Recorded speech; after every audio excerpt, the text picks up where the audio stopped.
Hi, and welcome to Filmmakers Compass Podcast, a show where we talk about movies and a little more movies. I'm D-Man, joined by CP, and today we have a little special announcement for you guys about our episode this week. So CP, I'm going to throw it over to you. We are actually both unable to be recording this episode. Yes, that's very true. So what we're going to do is we're actually going back through the archives, and we are throwing out a total rewind episode that we made over a year ago and never released. That's right. So check this one out. It's going to be a nice throwback to the way the show used to be, and enjoy us talking about a movie like the old time. So D-Man, I'm going to throw it over to you. Do your intro, and let's let them see what we got.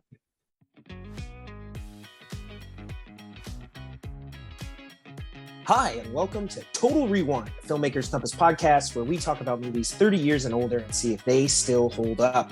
I'm D-Man, joined by CP. CP, how are you doing? I'm doing great, man. How are you? Well, I'm actually really excited, not necessarily for this episode, but because I want to do a very special shout out. It was your birthday this week, so happy birthday. Yay. I turned 25, everyone. It was awesome. 35? 25. Oh, 25. Oh, okay. All right. Well, happy birthday. I hope you had a fantastic day. We'll probably throw up a little special post in conjunction with our episode this week so everybody can celebrate with us on social media. So if you see this episode or the post, be sure to wish CP a very happy birthday. Throw it over to you. If you're ready to introduce the movie, let's go ahead and jump into this kind of old school science fiction flick. I'm not going to say this is a classic. We will dive into the impact of this film down the line, but from 1953, the independent film Invaders From Mars, directed by William Cameron Menzies.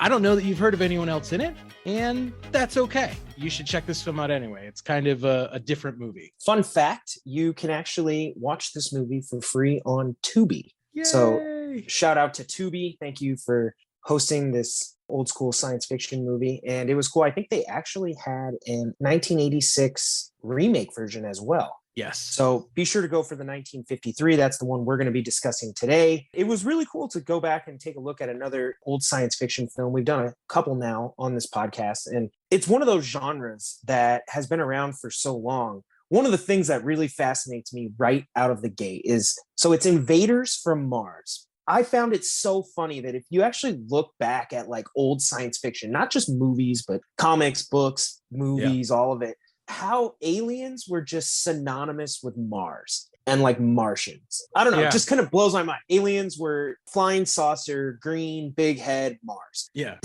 Yeah. That's just the trope that I guess kind of stuck in it. You know, most science fiction up through, obviously in the 90s, there was a movie called Mars Attacks starring Jack Nicholson. It's just always been this association. And it's funny now, knowing what we know about space travel in Mars, we're like, if there was ever going to be an alien attack, it's probably not coming from Mars. Yeah, right. If any aliens are going to attack Mars, it's probably us.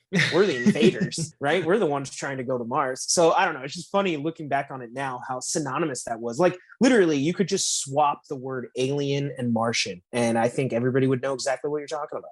This movie is the first film to ever feature aliens and alien spaceships in color, right? Oh, this was nice. The first one to do it, 1953.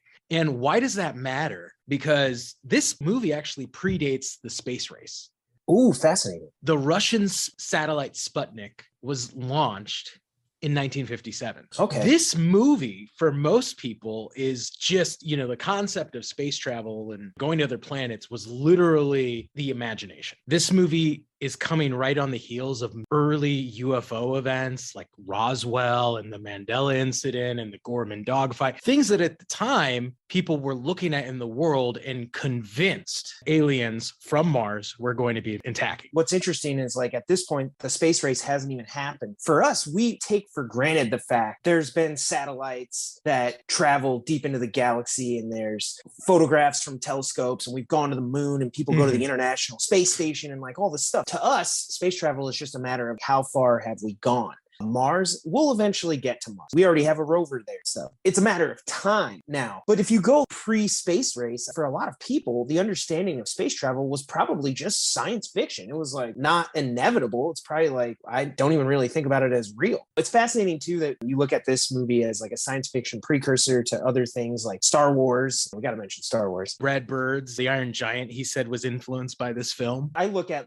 something like Close Encounters of the Third Kind, and, you got Spielberg doing E.T. and kind of, having not necessarily invaders, but visitors. Spielberg tended to be a little more positive, I suppose. It wasn't so hostile. The point is, though, that you can kind of see, the trail that this blazed in terms of science fiction. And again, I don't know if Spielberg's ever even seen this movie specifically, but a lot of these tropes and a lot of this stuff carried on throughout the genre for quite a long time. One of the most famous early science fiction movies, War of the Worlds, came out the same year, but after Invaders from Mars. Interesting. And that is actually a Spielberg remake. I'm guessing he watched movies from this era. Spielberg seems like quite a movie buff. Maybe we'll just have to have him on this show and ask him ourselves. Hashtag get Spielberg on Filmmakers Compass. That is a long hashtag. Hashtag Spielberg on FCP. Even better. Perfect. Let's get into the movie. The visual effects of it are clearly dated. I mean, it's from 53. It's an indie film. My very favorite is all the cutaway shots that they included of the US military when they're coming to fight the aliens. And I swear it's all straight out of like World War II in color. They just put a gradient over it. This they literally have footage like tanks and like all this stuff rolling in. You're like, I'd be surprised. I didn't find anything in the production notes, but if they actually like trotted out like a battalion and some tanks, probably unlikely. But yeah, you could totally tell some of this stuff right out of that era. The other thing too, when it comes to effects, we got to bring it up. I mean, come on, the aliens. I mean, they're running around in onesie. It's not as intimidating as we think of aliens today. Well, specifically, they looked like people. I mean, I think one of them at one point, he was like walking down like a cave and they were shooting at him, and then he like falls over, and when he gets up, he bends over. I was like, I'm pretty sure I can see that guy's crack. It was one of those things where, I mean, I have to give a little tip of the cap to the filmmakers, the set design, and everybody trying to kind of set the mood, because it appeared at this point in filmmaking, this was what they had to work with if you wanted to do aliens. They really, for the most part, tried to put the aliens in dark tunnels and tried to not just like shine bright lights down on them and be like, here they are in their Halloween costume. Yeah. Because that's how it could have felt. And, I felt they did try to, make it work. And I thought they tried to keep the aliens kind of scary, the Martians. I never really felt intimidated. Did you? No, but I think if I was a kid, especially a kid in the 50s, I think I would have been terrified of this. Like, bear with me for a second. I'm going to pull up a quote when I was researching a film that I saw. This was from the Southern California Motion Picture Council. Okay. He said, "The tale is weird and terrifying, well done, with exceptional color. The audience is almost frozen with fear until the end of the film is finally reached. This is entirely too terrifying and realistic a picture for children." Wow. And that's from 53? Yeah. Think about what's going on in the world this time, right? And I think the filmmakers were aware of this. First of all, you can see the allegory. This is a film about the Red Scare. Mm-hmm. And in this movie, kid wakes up at night, sees a UFO crash, tells his dad goes out there and comes back not as his dad anymore. He's running around town sounding the panic that aliens have taken over his father's body, and other people and everyone else who goes out to investigate to pacify this kid comes back changed as well. More importantly, this is a time during the atomic age where we're building all these government research facilities in the middle of nowhere, like the one that this kid is living on. So I think to some extent, for a kid in the 50s, this is probably incredibly believable. What really did freak me out a little bit, and there was a scene early on in the film where the dad comes back. I don't know, he's kind of being rude or whatever. And then like his son comes up behind him and kind of throws his son back. Mm-hmm. Obviously, he's behaving in a way that is not his usual self, and everybody can kind of see it. That is really creepy. There's definitely something there. I think his son even notices something. He notices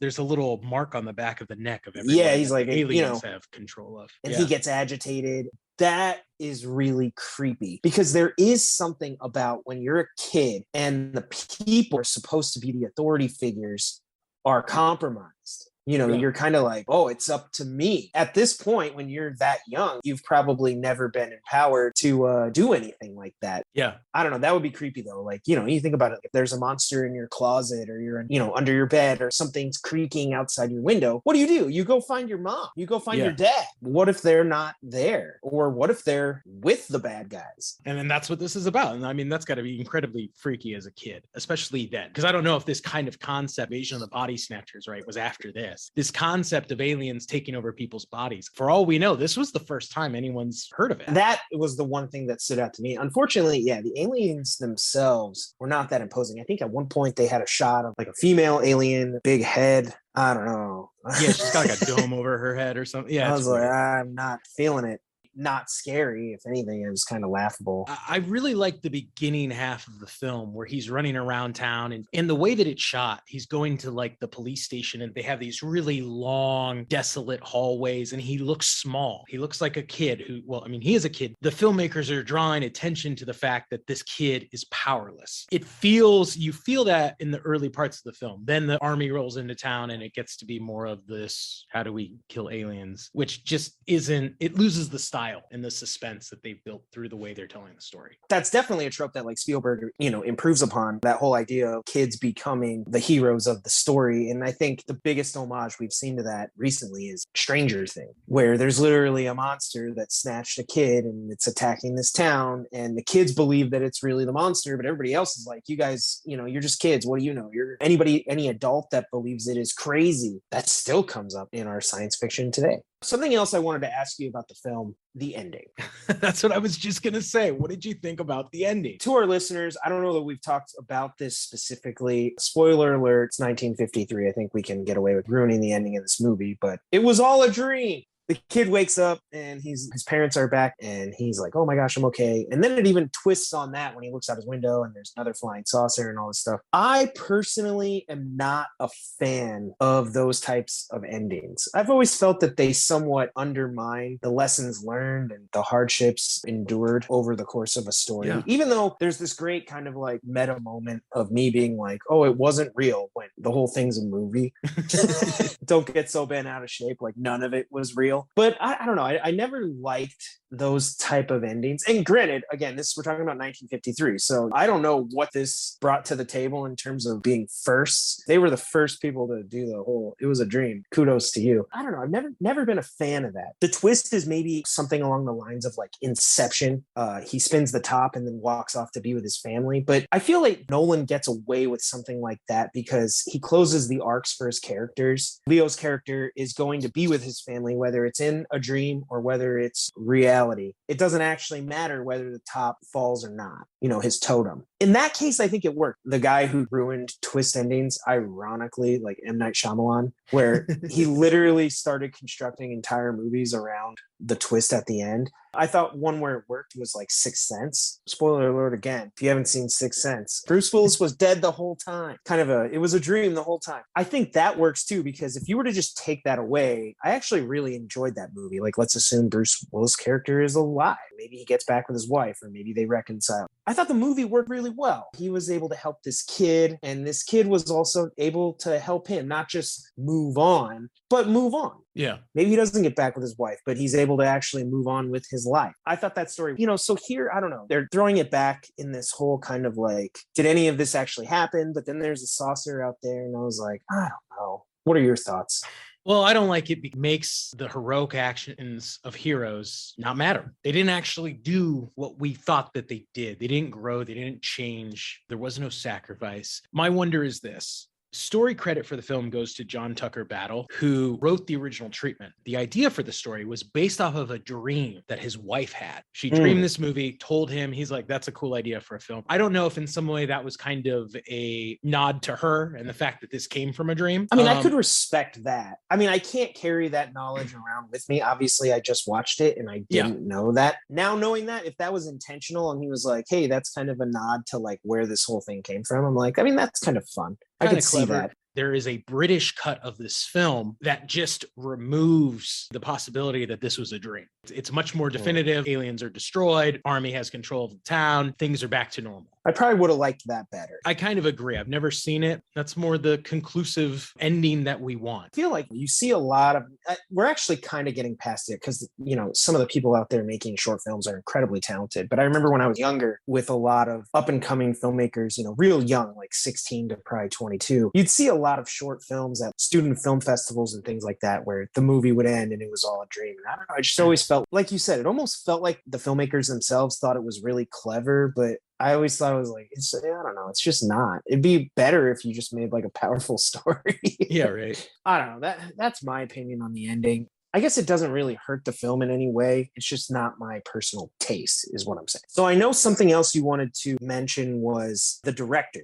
Oh, yeah. Now, obviously, audience, you may be more hip to film than us. I'd never really heard of William Cameron Menzies. I don't think I've ever seen anything else by him. And I don't know if you have, D-Man, but I thought that this was really worth pointing out. This was a guy who spent 5 decades in film and actually started out working in Hollywood during the silent film era. He was one of the leading pioneers of color filmmaking. His biggest achievement, and this affects every one of us every day when we're working on set, this was the man who invented the role of the production designer. Oh, interesting. He was a producer, a director. He'd worked on the art side of a lot of films, and he realized the importance of having one person oversee costume, props, art direction, and he created this role called a production designer. Every movie has a production designer to oversee the visual and creative aesthetics of a film. So I thought that was really cool that this was one of the films the guy who invented that was a part of. Total job creator. Yeah. Amazing. And it's funny too, because I even mentioned earlier that, like, you know, a lot of all of those elements coming together, even though some of the costumes were what they were, you know, kind of a product of the times, I actually could sense that in the movie. They were trying to use these different elements to make this work. I don't know if that's a literal, you know, direct line to this production designer, but I could sense it. The other thing I wanted to ask you about, did you get to take a look at the poster for this movie? I actually did. Obviously, with our social media posts and what we put out, I do check out artwork for all the films, and I did look at it, and it's really kind of cool. It's got that old school retro sci-fi vibe. I could totally see it hanging on a wall. Like, I think new movies have excellent artwork. Some of it's very busy, I guess I would describe it. It's cool artwork. I don't always know that it would be great as like a poster on a wall, though. Yeah. If that makes sense. Like a lot of the new movies, like, you know, for instance, even just this week was like, you know, Doctor Strange, the Multiverse of Madness. I've seen some of the poster style artwork for that. And I'm like, I don't know if I'd really want that hanging on my wall. This poster with, you know, that old school sci vibe and everything, I think it would be really cool. Yeah. It was a reminder to me just how cool classic movie posters really were. They did something really special there. I mean, obviously posters now are different, but I don't know that it's seen as in the same way as they used to be, you know, a remnant of a bygone era. And it's definitely something I miss. Seeing this movie, I was like, yeah, they really did something cool that worked back then. Yeah, it's interesting, you know, a whole conversation around just movie posters. It used to be like a legit marketing tool. And now media is just so, you know, it's on our mobile devices. It's so kind of permeable in all aspects of our life that it's like, you know, the movie poster isn't maybe the most powerful promotional tool that it once was, but there's just something so awesome about the posters that you can't help but love. Like, even myself, I've had Batman, I had Batman Returns poster, and I don't even know where I got it. I picked it up somewhere and I was like, or no, I think it was Batman Forever. Sorry. Like, is that my favorite movie? No, but I was like, man, it's just so cool to have the actual artwork. I don't know, even how do I say it, to a certain degree, like, you know, movies are kind of abstract concepts, things like that. To have something tangible you can actually like hold and put on your wall, you know, it's, I don't know, that's cool to me. Yeah. Owning the old VHS cases, which actually were the right dimensions for slim down poster work. Yeah. I don't know. There's just, to me, there's like something cool about like having something tangible for something that you really love. Yeah. I could tangent really far on this, but I won't. I know I gotta have, hopefully I have grandkids and I'm super old. I want them to go find like an old photo album of like photos from my wife and I got married, you know, but I want like a physical album, or I want to have some old posters hidden away in my attic, and I'm going to hide them away on purpose. So like my grandkids will find them. Like, I want some physical things because everything's going so digital. It's like, I don't know. You think about the moment I love movie posters, is what I'm saying. Sorry, said I wasn't going to tangent, and then I did. But it was pretty cool. I could totally see hanging that, in my living room or somewhere, and then people would come over and they'd be like, oh, what's this movie? And then it's like kind of a talking point. Would they actually go see it? No, because I would tell them to come listen to this podcast. And then hopefully they would be inspired to go see the movie. But I could totally see that hanging up. I could see a poster like this hanging up like Chandler and Joey's apartment, in Friends, something like that. Just like a cool poster on the wall, a little retro. If you've been to any of the lots, right, you'll be walking around the hallways with the executive offices, and you'll see just these random movie posters tucked away, in stairwells and stuff. And I feel like these are the type that you see, like these old school movies. And sometimes you'll be passing by and you'll be like, I should look that one up. I don't think I've seen it. That's just kind of the vibe I get. I have a feeling that you and I, what we should do is we should make a live action movie. We should go get some onesies. We should do an old school style sci-fi film, and we'll make it under the Filmmakers Compass banner. We'll produce it. We'll become a production company in addition to a podcast production company. All right. I'm sold. I love a classic sci-fi, man. So let's do it. Let's roll the dice on what we can come up with. That'd be pretty neat. We've talked through this one. There's not a ton here. It's a creative concept. It's a different movie, but I got to ask, what do you think? As I mentioned, the effects were a little lackluster, obviously a product of their time. I didn't find the score or anything to stand out, in my opinion, particularly well. It sounded like music you would hear in old sci-fi movies, but nothing thematically that I was like, oh, what, that was really good. Something like Star Wars. Just amazing music. Well, anyway, I thought the story was good. I was definitely creeped out in the beginning. The idea of kind of like these Martians hidden underground somewhere. Why are they here? They're taking over the bodies of people in the town. My dad is messed up. That really kind of freaked me out. I wasn't a huge fan of the ending. And generally speaking, it's a sci-fi movie I enjoyed watching, but I don't know that it holds up that well. I'm not sure that, it's one that I'm going to be, recommend, but I might get the poster. I think I agree 100% about everything. I'm definitely getting the poster. Not sure how well it holds out. It was an interesting viewing experience. I think a lot of it's lost. The concept of alien films and abduction and, has really evolved so far beyond this film that it feels what you think of when you think of an old cheesy sci-fi movie. Kind of. That was my thought. I will tell you this, though. Something did stand out to me about this movie. At one point, the local scientist, because every town apparently in the 50s had a local scientist, vouches for the kid. And he says, this is someone who is, he's not like a kid that's into like comic books and cartoons. And he's very straightforward and has a good head on his shoulders. Because he vouches for the kid's character, everybody believes him. And I was thinking, dude, if this happened to you and I back in our hometown, nobody would have believed us. They would have been like, those guys are making shit up again. It would have been Stranger Things for sure. I don't know. I look at some of these movies and like, I feel like, they need, for me to really truly like recommend it, it either needs to really push the genre forward, or you got to have like Robbie the Robot. Yeah.